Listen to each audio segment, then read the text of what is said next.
A birthday gift for ImpishTubist from aqua-myosotis and BurningAurora.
Happy Birthday Imp. Caesura. By ImpishTubist. The thing is, Remus thinks morosely while he nurses a cup of tea and watches the spirited game of chess happening in the other room. The thing is, Harry is his son. It's utterly ridiculous. He's being utterly ridiculous. It's just that, from the moment Harry stepped foot in Grimmauld Place a week ago and spotted Sirius, he's been glued to Sirius's side and hasn't once stopped talking about him. Sirius, of course, is utterly delighted, well, insufferably smug, more like, by the attention, especially as it's coming from his 14-year-old godson who thinks he's cool. Which, of course, Sirius is, and that makes it so much worse. Sirius is cool, and Remus never has been, and Harry's getting a glimpse of the life he could have had with Sirius. The one he would have had, if Sirius hadn't been so bloody stupid all those years ago. Mooney. Harry crows as his queen gleefully bashes Sirius's to pieces on the board. Sirius is trying to look put out, and failing badly at it. He mostly looks amused, which is the closest thing to happy that Remus has seen out of him since the two of them moved into this awful house a month before the end of term. Did you see that? I did, pup. Remus settles his shoulder more comfortably against the doorjamb. Excellent job. One more game, Harry demands, and of course Sirius says yes, because Sirius can't deny Harry anything. It'd be sweet, really, if Remus didn't find it so irrationally annoying. Of course, he instantly feels guilty at the thought, because for the moment Harry is acting like the carefree teenager he should be. This is the most animated he's seen Harry since the end of the school year, which he desperately hopes is a good thing. He'd been a pale, trembling shell of himself in Dumbledore's office after the Triwizard Tournament, and he'd clung to Remus so hard he'd left bruises. Remus had listened with creeping horror as Harry numbly recounted the night's events. He'd dropped his face into his hands at one point and mentally ordered himself to hold back the tears. He could break down later, when he wasn't in front of Harry. He'd then spent a sleepless night with Harry in the hospital wing, and after the confrontation with Fudge the next day, had decided then and there that he was bringing Harry home immediately, the end of the school year be damned. Well, not home. Home was the tiny cottage in Wales where he'd raised Harry, technically, but as much as Remus scolds his useless heart over it, he knows that for him home is wherever Sirius happens to be. Which, for now, is the terrible black family home in central London. Mooney. Harry's voice pulls him from his thoughts.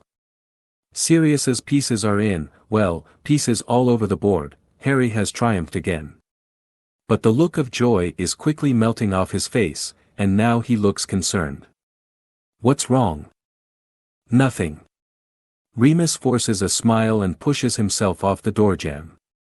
He goes over to where Harry's seated and drops a kiss on his head. Getting late, that's all. Time for bed. You can kick Sirius's arse again tomorrow night. Harry grumbles about still having a bedtime at 14, but he goes willingly enough. Remus knows perfectly well that he's going to stay up until the early hours reading anyway, and Harry knows that he knows. Harry also knows that Remus won't stop him. Remus didn't think this through, because suddenly Harry is gone and he's alone with Sirius. The fire crackles merrily, but it's not enough to offset the sudden awkward silence.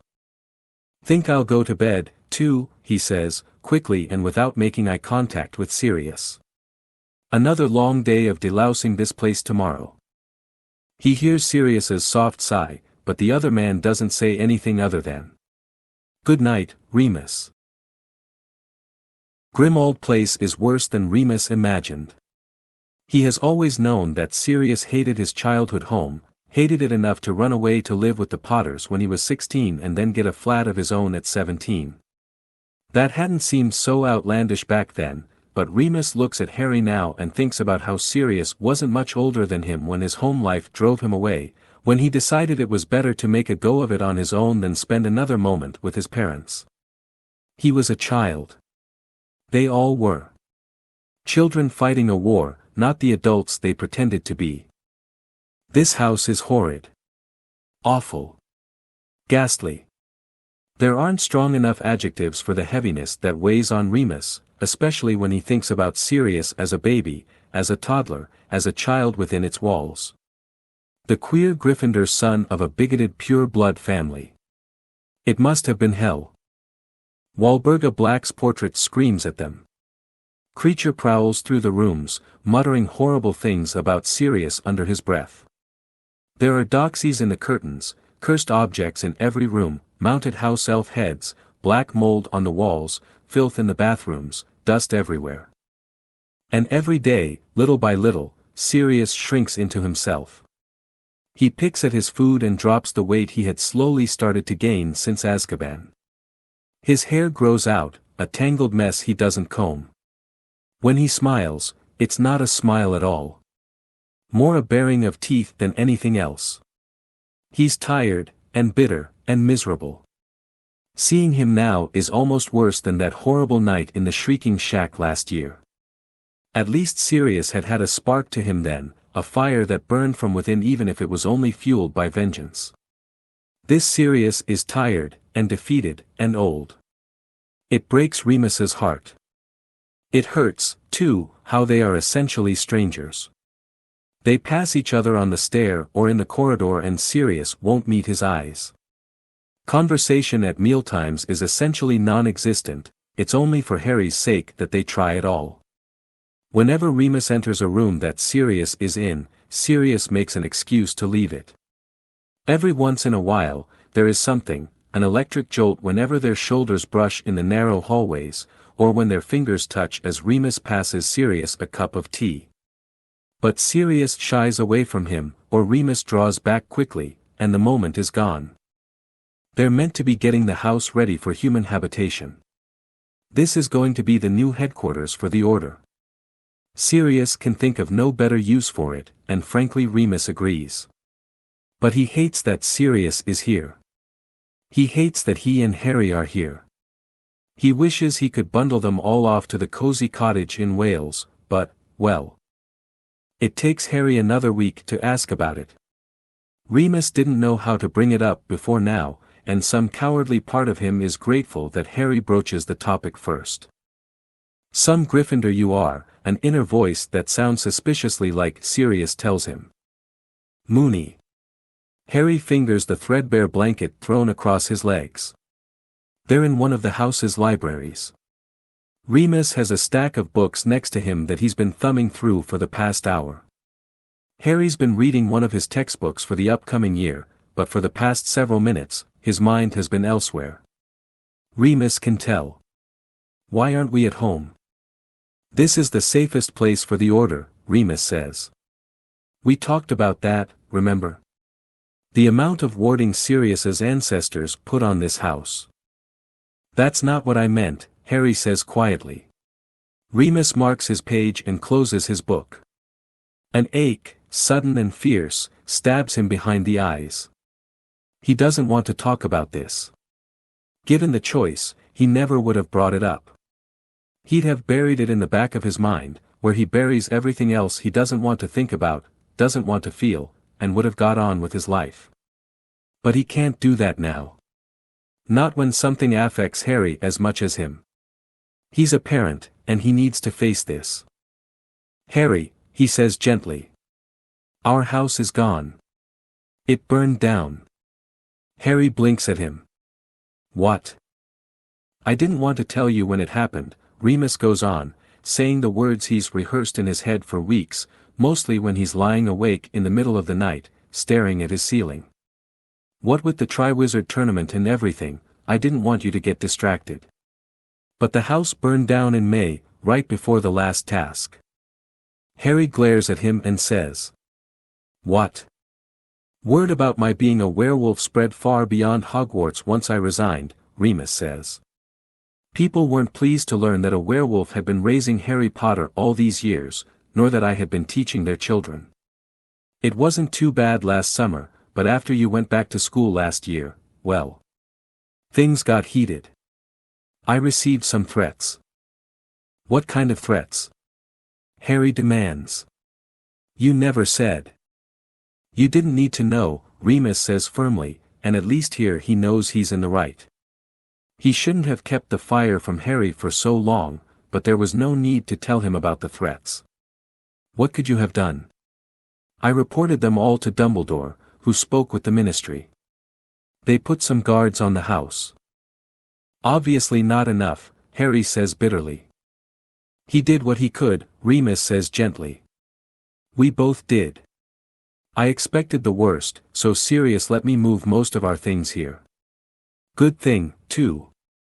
It was arson and the house is gone, but most everything was saved.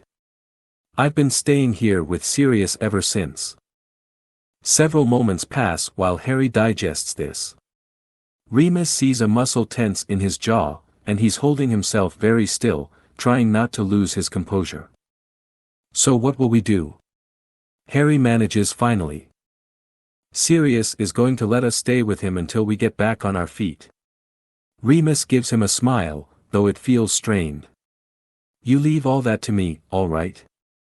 You're going back to Hogwarts in a couple of months, and then I'll start house hunting properly.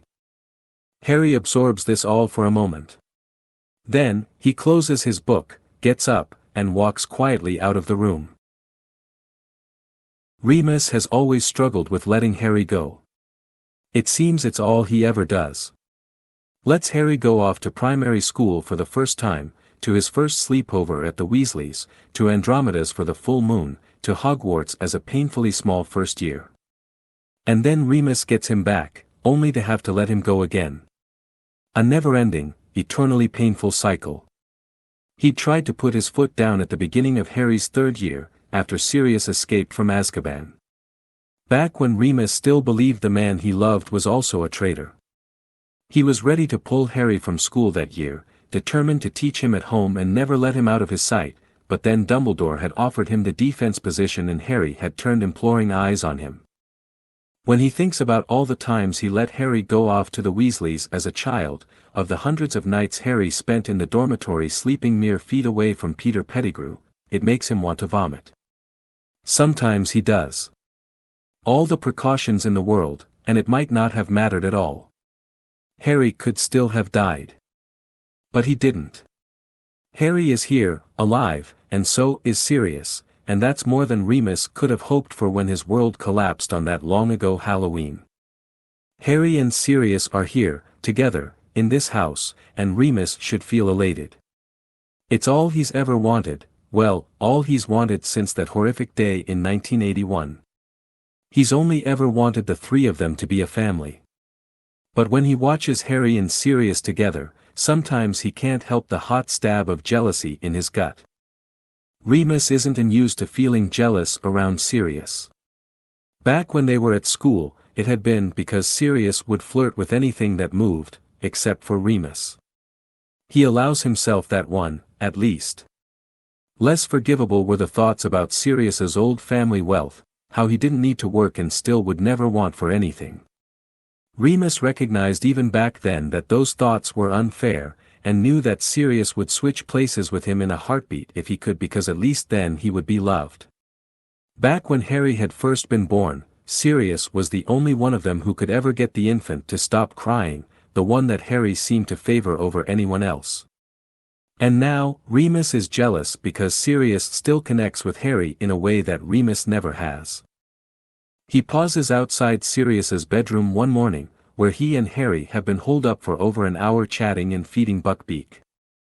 All he hears is laughter, which is heartening and jarring all at once. This isn't the kind of house one laughs in, Remus wonders if it's ever happened before. But he hasn't heard Sirius's laughter in years, true belly-deep laughter, and it transports him instantly 20 years in the past. And then Sirius says something in a low voice, and Harry cackles. Remus feels his mouth twist. When had Harry last laughed like that for him? "You're pathetic, Lupin," he scolds himself. "Harry's bonding with his godfather and you should be happy for him. They've known each other for over a year, but this is the longest Harry and Sirius have ever been together. This is the longest conversation they've had, probably. Harry loves being around Sirius, but with all the work to be done on the house, they haven't been alone much. They haven't had a chance to bond as a godfather and godson should. Remus should move, he knows he should. Sirius and Harry deserve to have these private moments together without him listening in. But he stays rooted to the spot, especially when everything goes silent and Harry suddenly says in a quiet voice, "Our house burned down." "He finally told you, did he?" Sirius's voice is mild, with only a hint of reproach. It softens as he goes on. "I was there with him. Lying low. We barely escaped with our hides. There wasn't anything we could have done, Harry." "I don't care about that," Harry says in a low voice. "I care that he didn't tell me." "He didn't want you distracted during the last task," Sirius says. "I didn't agree with him at the time, but now, we came so close to losing you as it was, Harry. He made the right call." Harry mumbles something that Remus can't hear, and there's silence for a moment. "You call him Mooney." Remus had been about to turn away and creep quietly down the stairs, but Sirius's words give him pause. "Yeah." Harry's fidgeting with something, Remus can't tell what it is. "He didn't like me calling him Dad." "And you were." Sirius's hesitation is palpable. "You were happy, Harry." "Yes," Harry says emphatically. "Course. He's the best dad. I didn't even want to go to Hogwarts, that first year. I didn't want to leave him. He had to force me on the train." "Is that so?" Sirius sounds amused. "And, on the full moons, what did you?" "Sent me to Ron's," Harry says. "Or Aunt Dromeda's. Or Grandpa's, when I was really little, but then he..."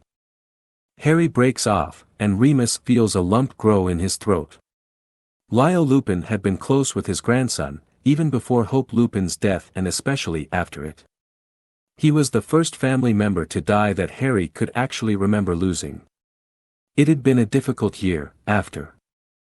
There's so much Sirius doesn't know about Harry, about this child who is at once his godson and a near stranger. The same goes for Harry.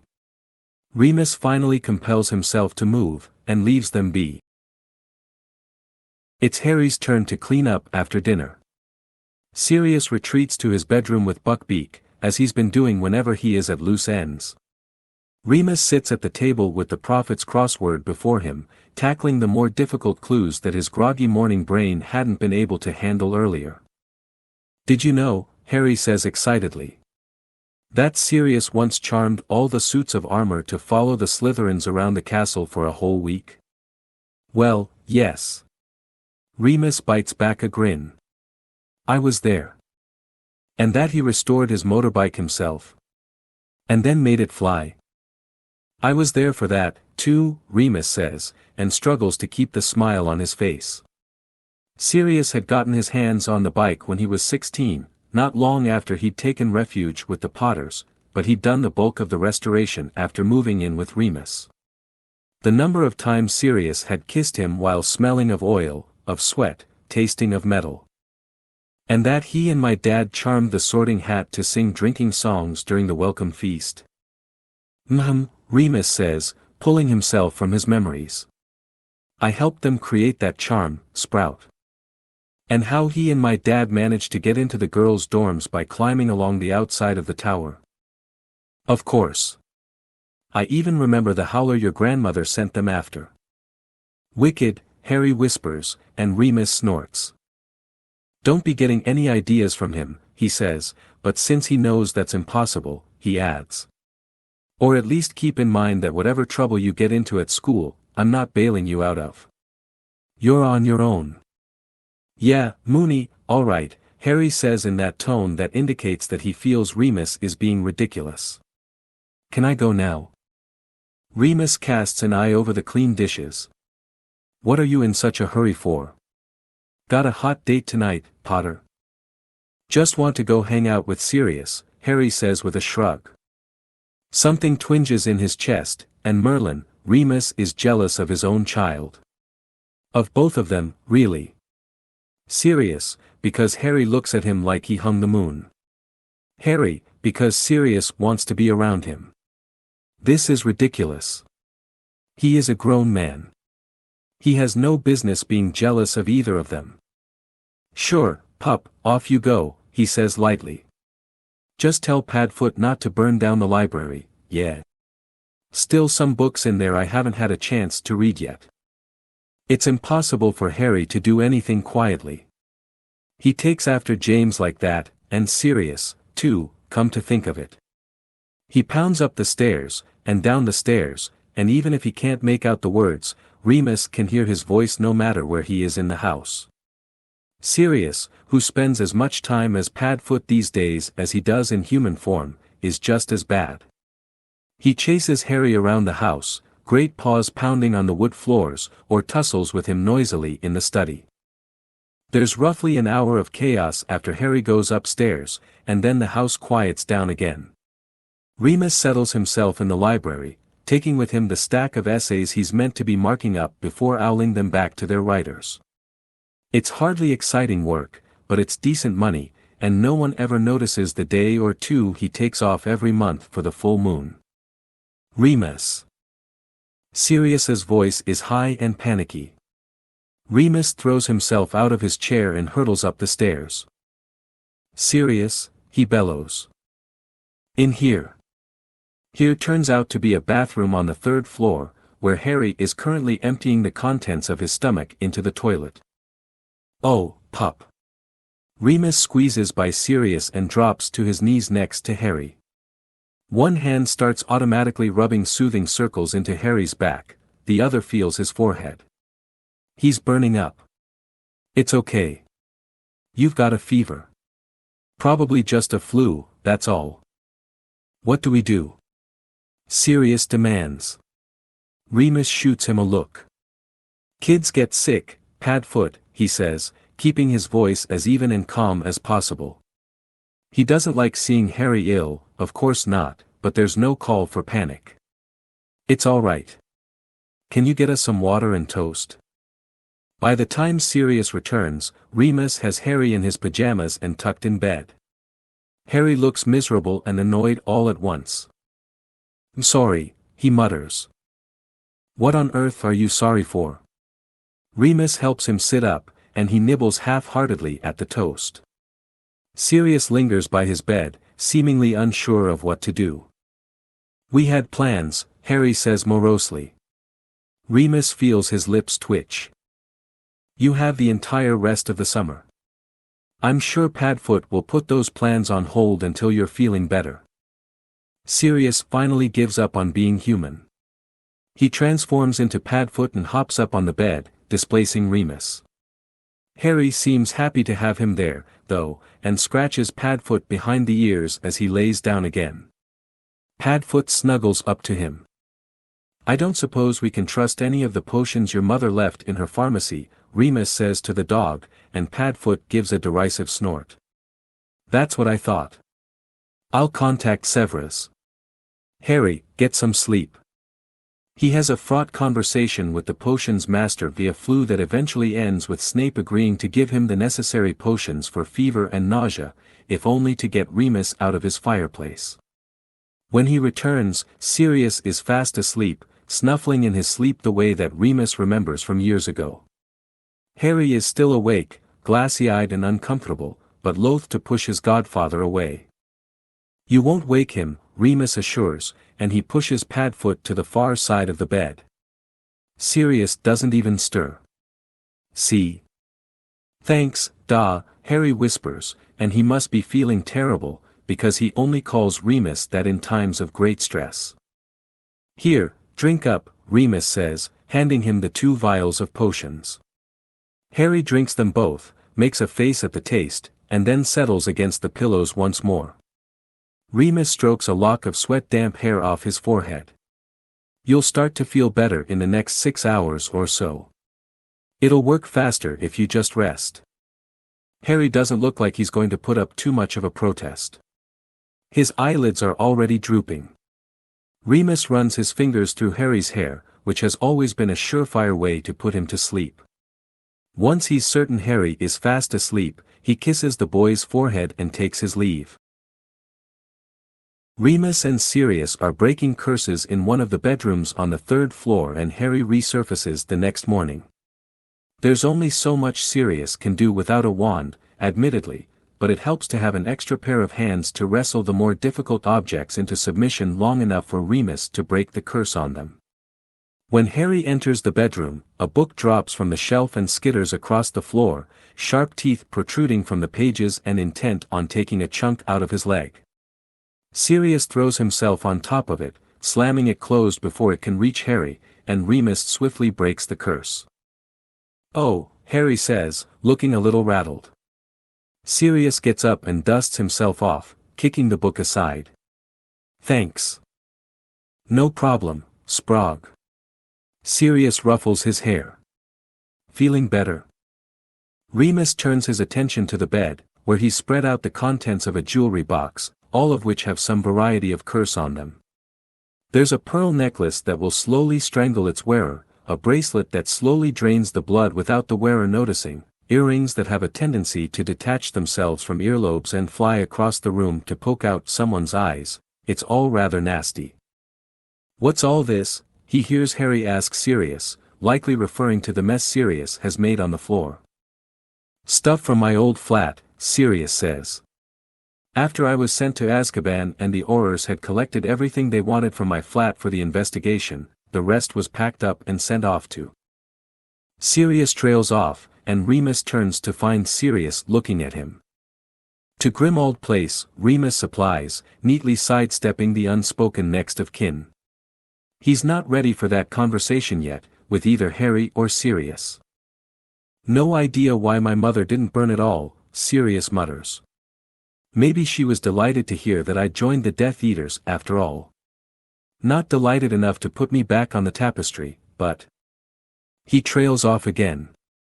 Harry sits down next to the pile of items Sirius has pulled from the box.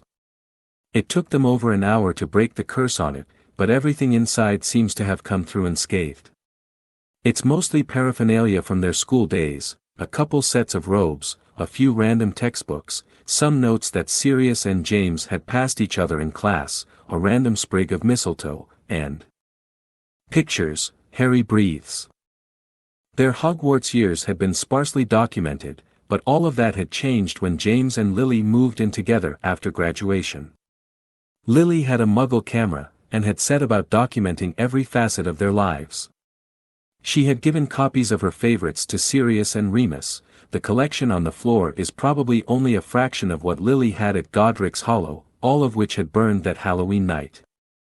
I was just starting to sort them, Sirius says, sitting next to Harry on the floor. You can help me. Remus listens with half an ear as Sirius tells Harry the story behind each picture. Most are from Harry's infancy. There's a lot from the wedding, too, and Lily's pregnancy. Remus knows that as the years go by, Peter appears in the pictures less and less. They had commented on it even back then, about how sporadic his visits were, but no one so much as thought the word traitor. "Mooney," Harry says suddenly. "Where are our things?" "From the cottage." "Third floor, second bedroom on the right," Remus says. Harry runs off, returning mere moments later. His arms are laden with photo albums. Harry leans against Sirius and flips through the pictures, narrating for him a childhood that he never witnessed. Sirius wraps an arm around him, tucking Harry into his side. Harry leans against him easily, like he's known Sirius all his life, and Remus tells himself that the sharp stab he feels in his chest is ridiculous. Harry has always been a tactile child, and he's really only ever had Remus for affection, and now he has a long-lost godfather who came back into his life like a whirlwind. Sirius is someone new to talk to about his parents, especially James. And, well, he's Sirius. How can anyone help but love him? Remus is preparing dinner in the kitchen one night not long after that while Sirius nurses a glass of fire whiskey and Harry drafts letters to Ron and Hermione. Sirius's rare good mood has quickly turned foul. Creature had slunk through the room earlier, muttering about how disappointed his mistress would be that her blood traitor son was living in her house, and it had soured the atmosphere. "You don't have any pictures of Harry as a baby," Sirius says abruptly. Remus hesitates for a moment, then resumes chopping the vegetables. He glances at the table to catch Harry's eye, briefly, and the boy gives him a tiny nod. "That's because he didn't live with me as a baby," Remus says, and feels Sirius go very still. "What?" "Harry," Remus says, and Harry takes over for him. Remus grabs a towel, wiping his hands. He turns to look at Sirius. "Hagrid took him from you and went straight to his only remaining blood relatives, on Dumbledore's orders. After you were arrested, they wouldn't give me custody. I stole him when he was 5. It was bloody brilliant," Harry offers. "Language, Harry." Sirius stares at him, dumbfounded. "You stole him? How?" "Climbed a tree in the middle of the night, got in through the open window of the spare bedroom, retrieved Harry, let myself out through the front door." Remus shrugs. "Left a few hexes in my wake for the Dursleys to wake up to." "Wait a minute," Sirius says, sitting up straighter in the chair, suddenly alert. "Blood relatives. Dursley. You don't mean—" "I do. Lily's sister, and that vile husband of hers." "You don't mean, she didn't marry that man? You knew them?" Harry asks, abandoning his task. Remus flicks his wand, and the rest of the meal starts making itself. "Aunt Petunia and Uncle Vernon?" Sirius's lip curls. "Had the unfortunate pleasure of meeting them at your parents' wedding. Had the honor of punching Vernon, though." Harry's entire face lights up. "Really? Why?" "Because he—" Sirius's expression turns alarmed as his memories catch up to his mouth, and he shoots Remus a panicked look. "Because he saw me kiss a man and had some choice words about that," Remus steps in smoothly. "Never mind that the man in question had been Sirius, that's a conversation for another time. Sirius defended my honor." He feels his lips twitch in amusement. Harry laughs. Sirius does not. "And why?" Sirius says. "Did you feel the need to hex the Dursleys on your way out? You're a lot of things, Remus, but cruel isn't one of them. You must have had a reason. It's a trap, one he knows better than to spring, but he has to do it anyway. Better to get it out of the way like this than let Sirius figure it out on his own." "Well, they had him sleeping in a cupboard, for one," Remus says. "He had no bedroom of his own. No toys. No clothes that fit him, they were all cast-offs from his cousin." Harry edges close to him, as he often did in those first few years after coming to live with Remus, wanting comfort but unwilling or unable to ask for it. Hoping it would be given freely. Remus wraps an arm around his shoulders and pulls him close. He says, softly, "Pup, it's not my story to tell. Uncle Vernon hit me," Harry says matter-of-factly, and Sirius's face goes bone white. "I burned Dudley's breakfast. He hit me, and then he locked me out of the house. I sat on the step all day. I wasn't allowed back in until that night, and then they locked me in the cupboard. Arabella fig-owled me," Remus says. "It was the day after a full moon. I didn't get the message until late that night, and then I apparated to little whinging. I got Harry out of there as soon as I could. Dumbledore wasn't pleased, but, well, possession is 9/10 of the law. He's half expecting a wall-shaking row to follow. Merlin knows Sirius's temper is legendary, but Sirius absorbs all this with abnormal silence. He sips his fire whiskey and says nothing. Remus returns to making dinner, and Harry goes back to his letters. The tension is palpable, though, and Remus knows that this isn't the last time the subject will come up. Remus's bedroom is next to Sirius's, and down the hall from Harry's. It's only by chance that it worked out this way. Sirius's childhood bedroom and the one next to it had been the easiest to clear out, so the two of them had naturally taken those rooms while cleaning out a third for when Harry joined them. Remus only regretted it later, when he laid in this bed on that first night and realized that Sirius was sleeping mere feet away from him, separated only by a wall. He's thought about that every night since, and it makes it difficult to fall asleep. Sometimes he hears Sirius shuffling around in his room, and he's stabbed through the gut with such longing. Even for the mundane things, like Sirius skirting around Remus in the bathroom, brushing his teeth while Remus washed his face. Folding laundry together. Laying in bed with a book while Sirius worked on the crossword. Talking about the house they would get when the war was over, when Remus was back on his feet again and Sirius wasn't supporting two of them on his salary alone. More than anything, those are the moments he misses. Eventually, as he does every night, Remus manages to fall into an uneasy sleep. Nightmares of the war rarely haunt him anymore.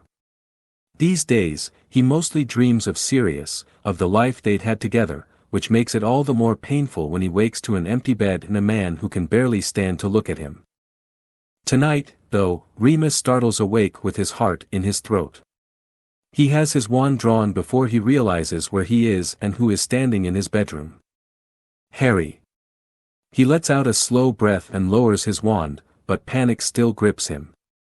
Harry hasn't come into his room in the middle of the night since he was, 7? 8? What's going on? What's wrong? Harry comes over to the bed. Remus automatically slides over, making room for him. Harry climbs onto the bed, tucks his head into Remus's shoulder, and whispers. "Moony, I watched him die." And then he dissolves into tears. He tries to be quiet, at first, but the crush of grief is too much. Sobs rack him. Remus does what he hasn't in years, and pulls Harry into his lap. He holds Harry tightly while Harry sobs into his shirt. Old muscle memory kicks in, and he gently rocks the boy, back and forth while he murmurs a litany of useless platitudes. His door creaks open wider, and Remus glances over. Padfoot is standing there, black fur melting into the shadows, eyes glittering in the faint light from the street lamps. Remus shakes his head minutely. Padfoot turns and walks away, nails clicking against the floor. "Ah, Harry." Remus cups the back of his head. "Harry, pup, I know. I know. I'm so sorry. I didn't. I couldn't. There was nothing you could do," Remus says firmly. "There was nothing you could have done to stop it. He died, Harry, and it wasn't your fault at all. I told him to take the cup with me." "Because you have your mother's heart," Remus says. "How could you have known, Harry?" "You told me not to do the tournament," Harry says bitterly. "You tried to pull me out of school, and I said no, and now he's dead." "Darling," Remus whispers as Harry's sobs begin anew, and then stops. There's nothing he can say that will make this better. Nothing that Harry will believe, anyway. He wishes he could hold Harry in this moment forever. As though if he just held on to Harry and never let him go, Voldemort couldn't get to him. Here, in the circle of Remus's arms, here, Harry is safe. But that's not the way the world works. Eventually, Remus will have to let him go. After a while, Harry quiets and the tears stop.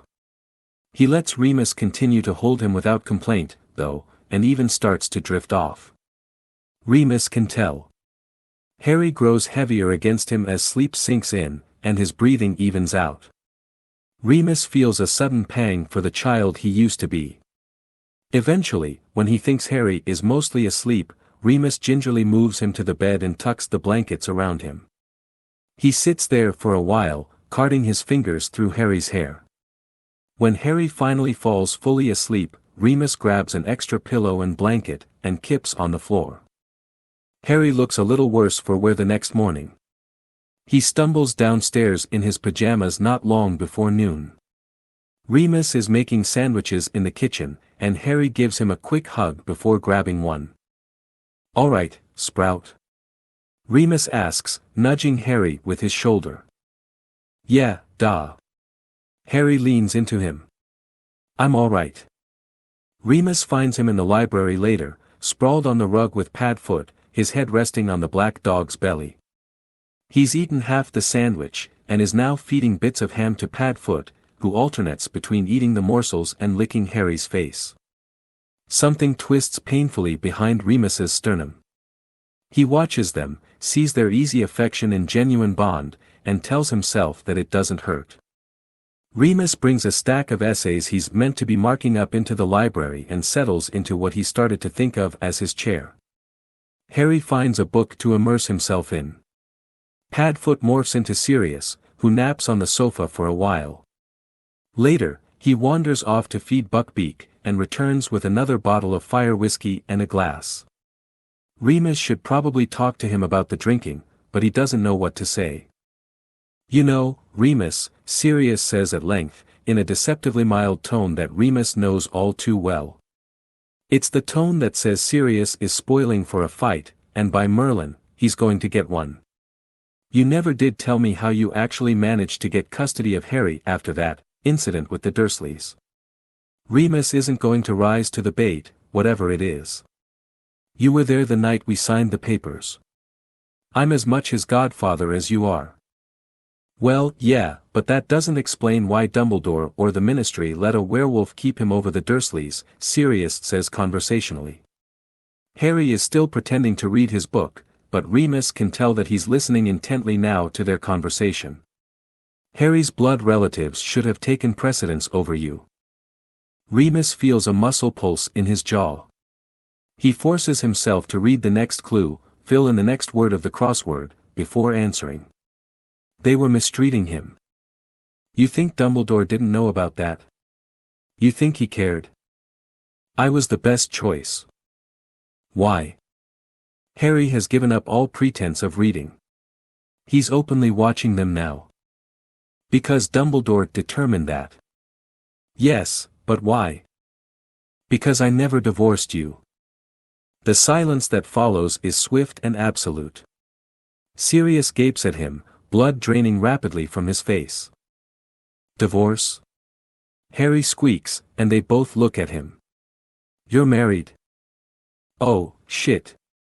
This was not how Remus wanted to have this conversation. "James and Sirius are blood brothers by magic," Remus says tonelessly. He's back to staring at Sirius, who is still dangerously pale. "They found an ancient spell sometime after Sirius ran away from home. It was stupid, really. Magic like that could have gone horribly wrong, maimed or killed both of them." "Moony." "Right," Remus says, dragging himself back on track. "We married in secret, and when that happened, I became James's family, too." "Your family. The blood protection you have because of Lily, it extends to me, too. That's why you're safe in my care. That's why it didn't matter that Sirius was gone for 13 years, or that we'd separated, right before your parents were killed. The fire crackles behind him. Harry looks stunned. Separated, he repeats weakly. Remus nods. We were still married, technically, so the protection held. I had to tell Dumbledore, though, so that I could gain custody of you after I kidnapped you. And at any point, Sirius asks. Were you going to tell me that we're still married? A year, Remus. It's been a year since Azkaban, you didn't think it worth mentioning. I was waiting for the right. We were in this house together for over a month before the school year ended. If that wasn't the right time, what is? We're not having this conversation, Remus says sharply. Not in front of Harry. Sirius abruptly gets up and stalks out of the room. Upstairs, they hear his bedroom door slam shut. Remus hasn't put Harry to bed in years, but tonight he trails up the stairs after him. Harry brushes his teeth, changes into his pajamas, and then opens his bedroom door to admit Remus. He sits on the bed, arms around his knees which are drawn up to his chest, and fixes Remus with an unyielding look. The kind of look that tells Remus that he's not leaving this room, not without giving Harry some answers. You're married, Harry prompts. Yes. You never told me, Harry says, and he sounds so wounded. Remus starts to reach for him, then stops. He drops his hand. I didn't know what good it would do, he says. For most of your life, I thought my husband killed your parents. You didn't tell me last year. That awful summer, hot and endless, with Sirius on the run and Peter in the wind. All because of Remus. I couldn't. How'd it happen, then? Well, in secret. Remus sits gingerly on Harry's bed, a couple of feet between them. He doesn't know what Harry will allow, right now. It's legal in the wizarding world, has been for centuries. We did it as soon as we turned 18. About a year before your parents got married. We thought it best not to tell too many people, very few even knew we were together, and we were both doing work for the Order. We could have been used against each other, if the Death Eaters knew about our relationship. But you separated?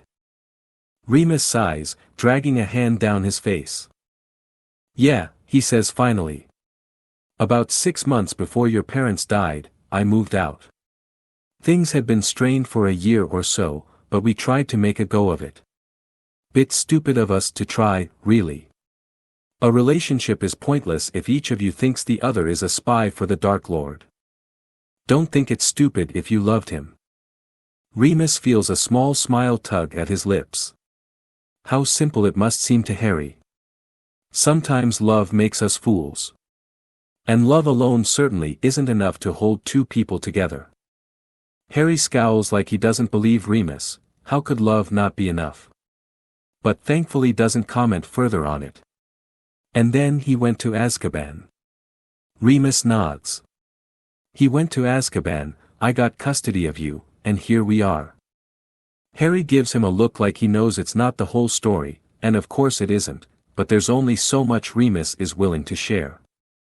He doesn't want to talk about the countless sleepless nights where he wondered if he was sharing his bed with a traitor while Sirius snored softly next to him, barely a hand's breadth away, about the cavernous silence that settled between them, even though they were practically living out of each other's pockets in that tiny flat.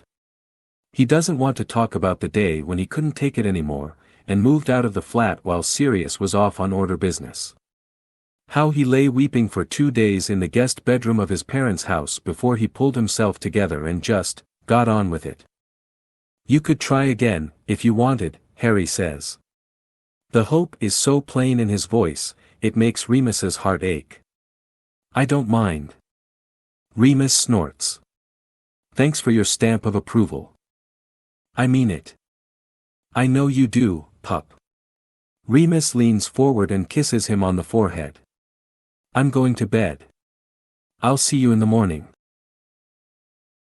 Remus's physical exhaustion isn't enough to overcome his swirling mind, and he gives up on sleep around 3. A cup of tea and a quiet morning in the library wouldn't go amiss, so he throws on a dressing gown and pads down to the kitchen. Sirius is already there, and Remus curses under his breath. They stare at each other for a beat, then two, before Sirius finally says a grudging "Morning." Remus nods at him and moves over to the kettle. The house has taken on that peculiar silence that it does at a certain hour of night, and the air is chilled. The cold from the floorboard seeps into his bare feet. He lifts one foot from the floor and rubs it against his warm calf, working feeling back into it. Sirius, seemingly unperturbed by the quiet or the cold, is poring over a Muggle newspaper, and there's a small stack of them next to his elbow. "Where did you get those?" Stupid, stupid. Why is he engaging Sirius in conversation? He should have just made his cup of tea and left before things got awkward. Well, more awkward. Thought it would be good to keep up with the Muggle news, Sirius says, ignoring the question. See if there are any strange happenings. Harry's been anxious about it, too. Has he? Remus says blankly. He didn't know something besides the tournament had been causing Harry distress. If there was a television in this blasted house, he'd be glued to it night and day, Sirius says. He turns a page of the paper. Television, Remus corrects absently. Anyway, the Muggle newspapers will have to do, and they seem to help a little. Remus finishes making his tea while Sirius skims the next paper. It's nice. For a moment, the weird tension between them eases, and it's almost like before. Does Harry know? Sirius asks abruptly. Does he know what? About you. What, that I'm gay? Course he does, it's not like I was a monk. Sirius scowls. Paraded a whole slew of boyfriends past him, did you? Don't suppose you ever told any of them you were still married? Fuck off, Remus snaps. Not that it's any of your business, but yeah, I dated. I had sex. And I was only ever serious enough with one of those men to introduce him to Harry, and even then he didn't last more than 2 years. Sirius grows sober. Would you have married him? No, Remus says coolly. Because that would have meant divorcing you, and that is my strongest hold on Harry. I won't do anything to put that in jeopardy. There's hurt in Sirius's eyes, and Remus hates it, but he clings to the lie. It's the same lie he's been telling himself for 15 years, that he no longer loves Sirius, that he couldn't care less about the man. And Sirius can't even snap at him for it, because of course he wants Harry safe as well. If that means keeping their sham of a marriage while Remus sees other men, then it's worth it. I assumed you divorced me. Sirius's eyes are on the table. He rubs his fingertips over a groove in the dark wood. Thought you'd have done it as soon as I was shipped off to Azkaban. I thought about it, Remus admits. He'd actually gotten as far as drafting a letter to the registry office at the ministry, but hadn't been able to bring himself to send it. It was only later that he realized the advantage remaining married would give him in the custody battle for Harry. If Harry hadn't been in the picture, though, Remus still isn't sure he would have gone through with it. But then. He trails off and waves a hand, as though to indicate that life had happened and he simply hadn't gotten around to it. But Sirius's scowl deepens. Right, yeah, you were too busy doing whatever the hell it was you were doing while Harry spent 4 years being abused by his relatives. Didn't have enough time to get around to divorcing me, certainly didn't have enough time to check up on your godson. Damn it, Sirius. Remus slams his hands on the counter. They dragged me in front of the Wizengamot 6 times after you went to Azkaban. 6. They turned up every month to search my flat, my parents' house, overturning everything. What was the nature of your relationship with Sirius Black? That's all I heard for months. Years. They couldn't believe I had lived with a spy and not known about it. I was interrogated. I lost every job I tried to hold down not because of the moon, but because I had Aurors turning up all the time, chasing away business, intimidating my bosses. Reporters followed me everywhere. What kind of life would that have been for a child? I thought he was happy. I thought he had everything I couldn't provide for him, a stable home, toys, books, 2 parents who loved him. I thought it was better that way. You were wrong, Remus. And there's not a day that goes by where I don't hate myself for that. Remus shouts at him. He's James's son. Sirius roars. James and Lily's. And you left him. He's my son, Sirius. Remus snaps, breath quick and chest tight. Yes, he's James and Lily's child and I would never dream of erasing that, but he's also mine. I raised him. Not you, not James, not Lily. So don't you dare stand there and tell me he's not my son. Sirius stares at him in shock. Remus sags back against the countertop, all of the fight abruptly leaving him. I don't understand, he says quietly, hollowly. What we're even fighting about, Sirius. I don't know what it is I've done. That's the point, Mooney. Nothing. You did nothing. 12 years in Azkaban, Sirius says, his voice just as empty. I thought, every day, I thought, this will be the day Mooney comes. But you never did. You never came for me. You never told them I was innocent. You never even visited. After everything we'd been through, everything we'd shared, you thought I was the traitor. You thought I would betray my brother. You thought I was the spy, too, Remus says wearily. You married me, and then you decided you couldn't trust me. Because I was a werewolf. Because, at the end of the day, I was a dark creature and no amount of love could change that. I've wondered that for 14 years, you know. No, I didn't visit you in Azkaban. I loved you and hated myself for it, because I was raising the most wonderful boy in the world and somehow I still loved the man who killed his parents. The last thing I wanted to do was see you. He doesn't mention the number of times he showed up at the ministry, practically begging for a day pass to Azkaban, nor the times he went directly to the docks, 6 months' wages in his pockets, hoping to bribe someone for passage to the island. Please, I have to see him. So that's how it is, then, Sirius says finally. Yes, Remus says, turning to busy himself with something on the counter so he doesn't have to look at Sirius. That's how it is. The first full moon after Harry arrives at Grimmauld Place, Remus locks himself in a cage in the cellar. This was the first part of the house he and Sirius had tackled after arriving, even before they started work on the bedrooms. It took them 2 full days to make the space habitable by a werewolf's low standards, and then they had to outfit it for Remus's use. The cage was brought in for this express purpose, warded so that even in werewolf form Remus wouldn't be able to break out of it, no matter how many times he threw himself at the bars. I can stay with you. Sirius has brought him a draft for the pain. Remus has found that if he drinks it right before his transformation, his recovery the next day is a little easier. Not by much, but enough. Sirius kneels and passes the goblet through the bars. Remus drinks it in 1 swallow. Padfoot, I mean.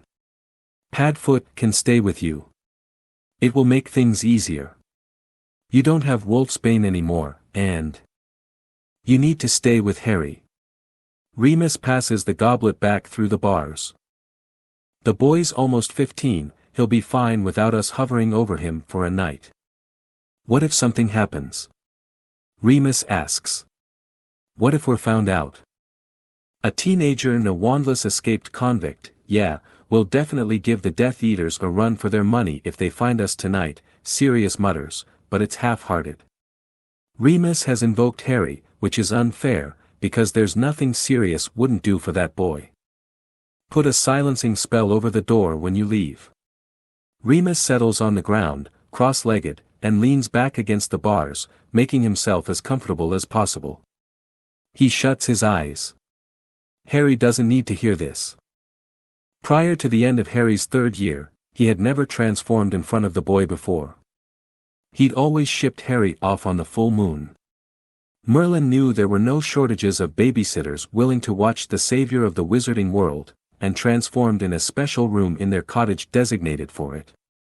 Harry would come home 2 days later, when Remus was mostly healed and himself again, and they would resume their lives. The wolfsbane provided to him at Hogwarts made his transformations easier, yes, but he still had never allowed Harry to be near him when he changed.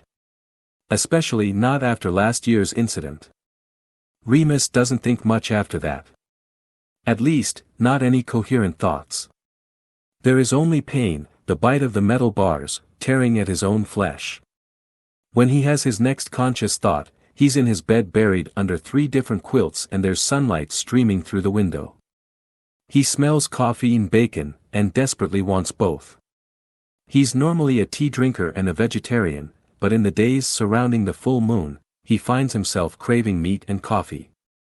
The thought has barely manifested in his mind before his bedroom door creaks open and Harry comes in, carrying a tray. He's so grown up, and Remus blinks back sudden tears at the realization that he'll be of age in only 2 years. Stupid bloody werewolf hormones. He is not going to burst into tears over a tray of food. "Hi, Moony," Harry whispers, and Remus loves this boy so much. Sirius made coffee. I'm supposed to tell you that he made the bacon, too, but he almost burned down the kitchen on the first try, so I cooked it instead. But don't tell him that, you know. He really wants to impress you. Pup, he's been trying to impress me for 20 years and it hasn't worked yet. Are you sure? Harry asks cheekily, and Remus swipes at his head but misses. Rude, you are, Remus mutters as Harry sets the tray on his bedside table. I think I'll ground you. You would never. I will. Remus gets an arm around Harry's neck and pulls him close, planting a sloppy, obnoxious kiss on the boy's cheek. Love you. Love you, too, Moons. Harry draws back. Sirius said he'll come check on you later. Remus doesn't have the energy to argue with that. Already he's spiraling back down into sleep. He wakes a few more times throughout the day, and at one point can prop himself up on an elbow for long enough to drain the painkiller draft Sirius must have left by his bed earlier. His bones creak and ache the day before a transformation, and he hurts everywhere for a full day after. There's nothing he can really do but wait it out. It's the same with the injuries he inflicts on himself. They can't be healed by magic, so the most he can hope for is to bandage them and hope they don't scar too badly. He doesn't drag himself out of bed until the next afternoon. He steps into the bathroom, and for the first time is able to take stock of himself. He's covered in new scratches and wounds, which isn't surprising. What is surprising is that it looks like someone tended to the worst ones already, smearing them with ointment and bandaging them. There's no question as to who. Remus reeks of Sirius, whose scent floods his heightened senses. He traces the edges of a bandage on his ribs, imagining Sirius's fingers there instead. Thankfully, or should that be unfortunately, it's not a stretch of the imagination. He remembers how Sirius used to lay his fingers in the valleys between Remus's ribs, or dug those fingers into his hips, or gently grazed them along Remus's jaw. He remembers, and oh, how he wants. Remus runs the tap ice cold, splashes water on his face. His blood is always up around the full moon. What he needs is a distraction. Tackling whatever infestation is in the third-floor bathroom would be perfect, but he knows he doesn't have the strength for that, and the last thing he needs is for Sirius to find him passed out on the bathroom floor. While having Sirius carry him back to his room is an appealing mental image, Sirius is more likely to berate him for an hour and then go off and have a good sulk for a couple of days. So he finds himself in the library. He's left piles of books around the chair he has unofficially claimed as his own. He settles in, drawing the blankets around his legs, and picks up the nearest book. That's where Sirius finds him hours later, engrossed in his reading. He hears Sirius enter the room, had smelled him coming from down the corridor, but he doesn't look up until Sirius covers the page he's reading with one hand. Remus stares at that hand for a moment, transfixed. Stares at the skin pulled tight around the bones, at the prominent veins, at the hair that sprouts from his wrist and up his forearm. Remus. Sirius says, and gets no further than that, because at that moment Remus surges up to kiss him. The book falls to the ground, its spine cracking as it hits the floorboards. Remus doesn't give it a second thought, because Sirius's arms are tight around his waist and Sirius's tongue is in his mouth, and oh, this is glorious. The wolf is close to the surface tonight. He's instantly hard, pressing into the groove of Sirius's hip, rutting against him like they're 16 again and in a dark corner of the Hogwarts library. Except Sirius pulls away. His hands grip Remus's biceps, holding him almost at arm's length. "We shouldn't," he says, his voice ragged. "We can't." "Why not?" Remus breaks out of his grip easily, pulls Sirius close again. He feels his blood thrumming through his veins, feels it pounding just under his skin. "Oh, hell, Remus," Sirius mutters, and kisses him again. It's embarrassingly quick after that. Sirius shoves him back into his chair and then goes to his knees. His hands are quick and sure. In a matter of seconds he has Remus's trousers open and his dick in his mouth. Remus has enough presence of mind to direct a quick silencing charm at the door, and then he is lost to the heat of Sirius's mouth and his tight throat. He stifles his cry against his hand as he comes, and Sirius has barely had time to pull off before Remus is kissing him again. He slides off the armchair, and they end up in a heap together on the floor. Eventually, minutes or hours later, Remus has to pull away to breathe. He rests his forehead against Sirius's, and says quietly, "We should probably talk about that." "Nothing to talk about," Sirius says gruffly. "I know how you get around the full moon." "That's all that was, then?" "Yeah," Sirius says. He gets to his feet and offers a hand to Remus, pulling him up. That's all it was. By the end of July, the one area of the house they haven't tackled yet is the attic. Sirius flat out refuses to go up there, and Remus can only imagine what might be lurking up there if it's bad enough that Sirius doesn't even want to deal with it. But deal with it they must, because the rest of the order will be arriving in a matter of days and they have enough problems on their hands right now without a safe house that may or may not be trying to kill them. Remus climbs the 4 flights of stairs to the house's top floor. He's embarrassingly out of breath at the end of it, and muses that back in his Hogwarts days, he had climbed and descended flights of stairs all day long without even noticing it. He's getting old. There's a string hanging from the ceiling in the middle of the hallway. Remus pulls on it, hard, and a ladder descends. He climbs it gingerly, wand in hand, and waits for something to jump out at him. "Lumos," he whispers as he pokes his head inside the attic. Light flares from the tip of his wand. "Harry?" Harry gives him a sheepish smile. "Hey, Moony. What are you doing up here?" Remus climbs fully into the attic. Harry's sitting near a small window. Remus has to stoop as he crosses the attic to him, else he'd brain himself on the sloping beams. "You know you're not supposed to be up here." Harry gives him an exasperated look, which Remus probably deserves. He's the child of a marauder, of course he's going to go poking around where he shouldn't be.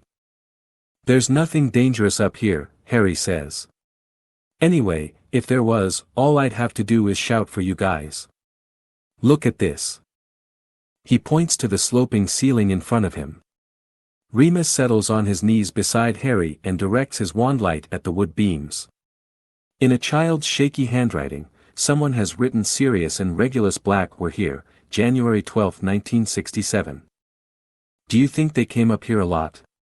Harry asks softly, and Remus can picture it all too easily, Sirius and Regulus, creating a hideaway for themselves in the attic among the boxes and trinkets, away from their parents.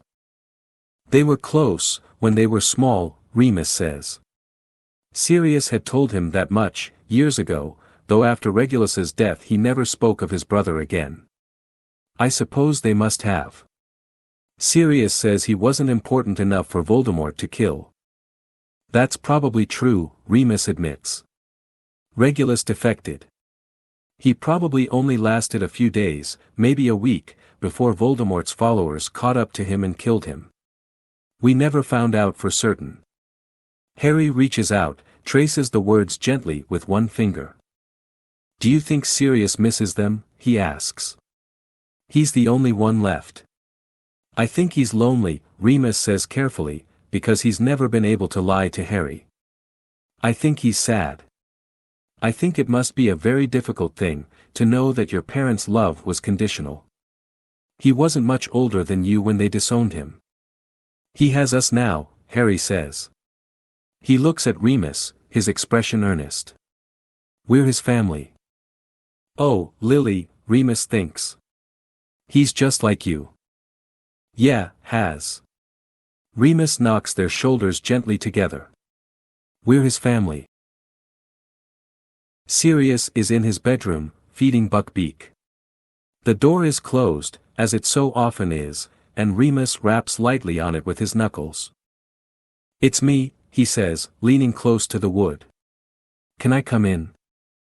Yeah, Sirius says after a moment, so Remus turns the door handle and lets himself in. He bows to Buckbeak, who considers him for a moment before doing the same. How's the attic? Sirius asks lightly.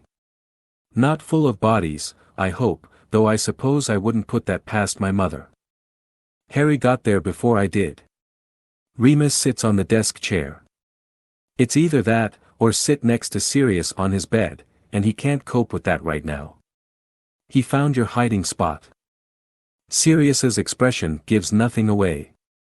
Of course he did.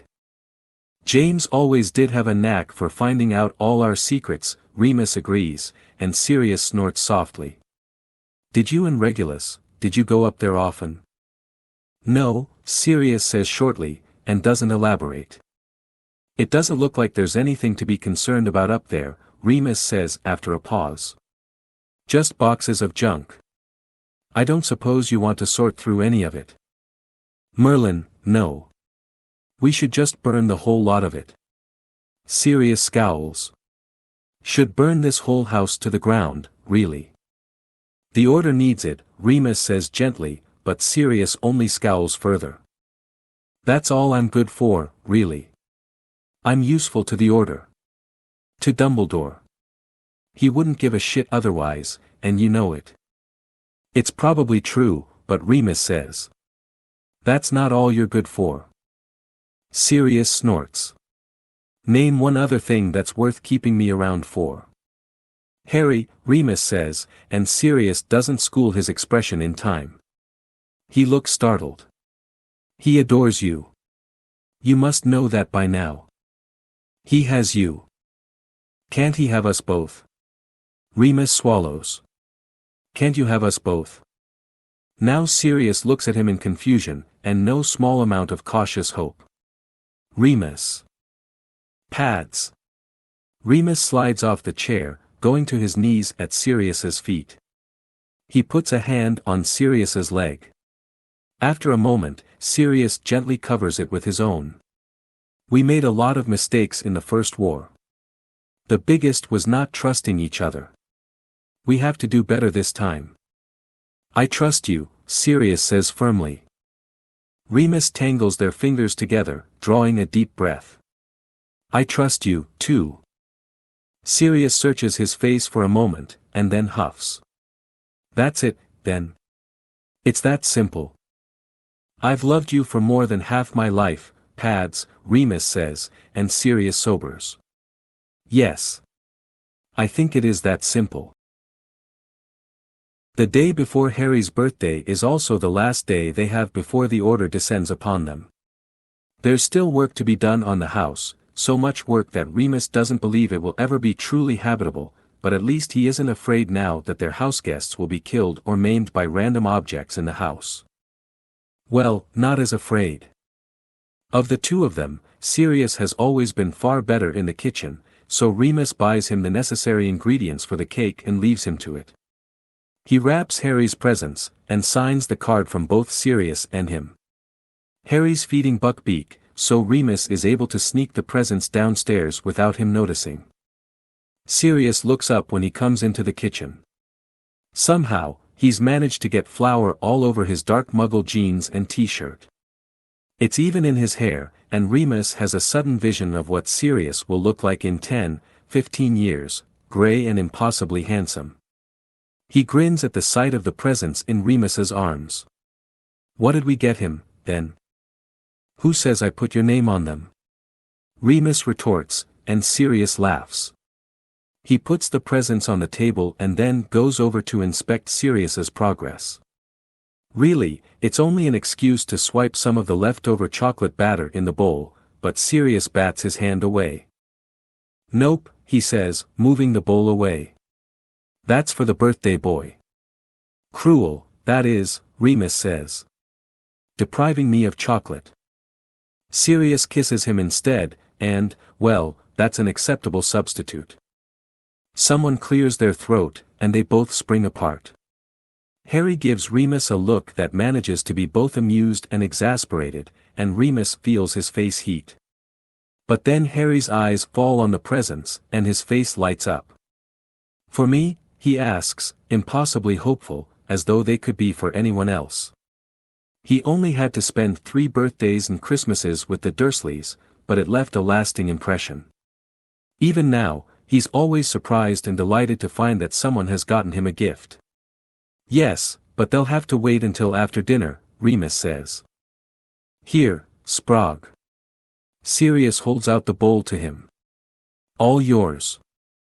Harry sets upon the leftover batter with glee. Sirius whips them all up a quick dinner, and once they've eaten their fill, it's time for the cake. Sirius has charmed the candles to sing happy birthday, and he delights in the celebration almost as much as Harry does.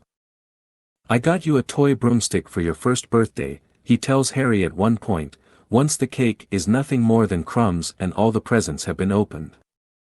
Prongs and I spent hours in the garden with you that summer, teaching you to fly. They had to pry you off of that thing every night, Remus adds. One time, you wanted to go flying so badly, you got out of your cot in the middle of the night, found your broomstick, and went out to the garden with it.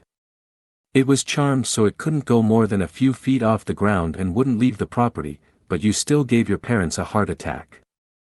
It was lucky James got up for a glass of water when he did. You might have been out there all night otherwise. Harry's laughing, but then he stops for a moment, thinking. Wait a minute. I did the same thing to you. You did, Remus says ruefully.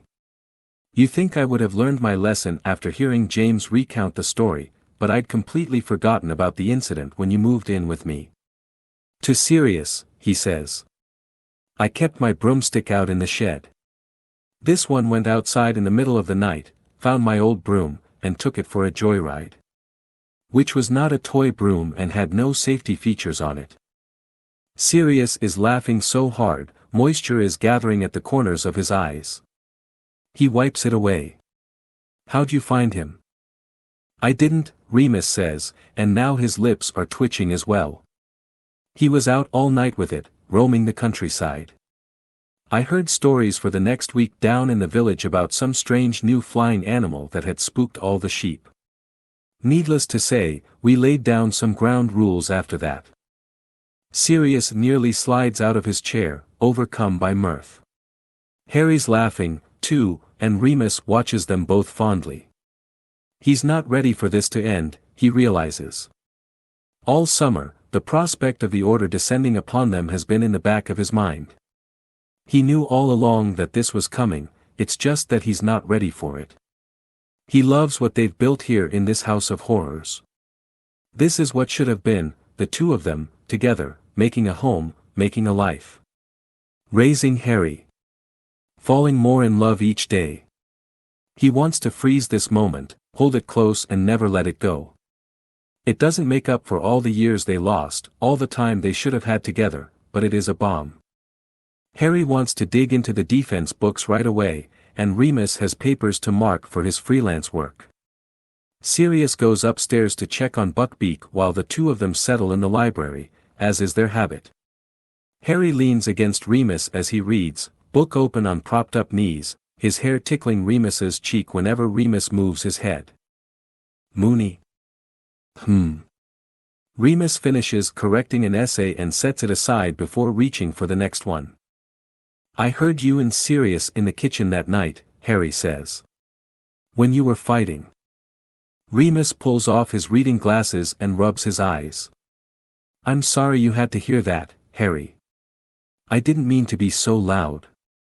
Sirius shouldn't have been so mad at you. He had reason to be, Remus says. We spent years hurting each other, Harry. The blame lies with both of us. But we can acknowledge all that pain now. It's the only way to move on. So he's not mad at you anymore. I think we have a lot to work through still, Remus says cautiously. But we'll get there. They had to. Remus can't lose Sirius again. When you find a house for us, will Sirius live there, too? I don't know, Harry, Remus says, mouth suddenly dry. It feels like too much to hope for, so he hasn't permitted himself to think about the possibility. It'll be up to him, I suppose. They settle back into their tasks. Mooney. Yes, Harry. I'm glad you're my dad. Remus's throat is abruptly too tight for speech, so he brushes his lips against Harry's hair and hopes that says it all. And then, all too soon, it's the end of the summer. Remus escorts Harry to King's Cross with a contingent of other Order members. Sirius accompanies them as Padfoot, and Remus doesn't have the heart to protest. It's the first time he's been outside in months. How can he begrudge Sirius that? He hugs Harry tightly on the platform and drops a kiss on top of his head. Be good, he says. Write to me. At least once a week, Harry agrees. Love you. Love you, too. Remus releases him. Harry drops to his knees to give Padfoot a quick hug, too, and the dog licks his face. With one final, bye, da, he hurries to the train with the rest of his friends. Once again, he's off on his own. Once again, Remus has to let him go. The journey back to Grimmauld Place is silent. Once they arrive, everyone disperses. Remus has a mission he's supposed to leave for in the morning. He should be packing. Instead, he finds himself in Sirius's father's study, staring out the grimy window at the empty park below. The door behind him eases open, and then shuts again. It's dinner time, Sirius says, and Remus is surprised that it's already that late. Has he truly been brooding in here all afternoon? You all can eat without me, Remus says. I'm not hungry. I'll eat later. But Sirius doesn't leave. Look, if you're mad about me going to King's Cross. I'm not, Remus says. He huffs. Not everything is about you, Sirius. He feels Sirius bristle, but the other man doesn't leave. Then what? Harry's first year at Hogwarts, he faced down Voldemort, Remus says in a rush. His second year, a basilisk. The next year, Dementors, an escaped convict, and then the man responsible for his parents' deaths. 3 months ago, he watched someone die in front of him. A friend. A child. Each year is more horrible than the last, and I keep sending him back. Why? You can't hold on to him forever, Remus, Sirius says. There is a difference, Remus says through gritted teeth. Between sending a child off to school, and sending him to a place where he repeatedly witnesses horrors that most adults never experience. I am tired of everyone telling me that this is a normal part of growing up. It isn't. Our years at Hogwarts were happy ones. Some of the best of my life. And I keep sending Harry back to a place where he is regularly traumatized. He wants to go, Sirius says quietly, and Remus abruptly deflates. You get that, yeah? He loves Hogwarts. He loves being with his friends. He loves being in the same place where his parents spent their formative years. You're not sending him against his will. I know, Remus whispers. I wouldn't send him if he didn't love it. There you are, then. Sirius finally crosses the room to him. He puts a hand on Remus's shoulder, and Remus automatically leans into the touch. Listen. Harry's going to write to you every week, like he always does. And the moment he sounds unhappy, the moment it seems like he's miserable, we'll pull him from Hogwarts. He'll come stay with us. We can teach him anything he needs to know. Dumbledore would love that, Remus mutters. I don't give a flying fuck what Dumbledore thinks, and neither do you, Sirius says fiercely. Harry is ours. It's our job to look after him, because no one else does.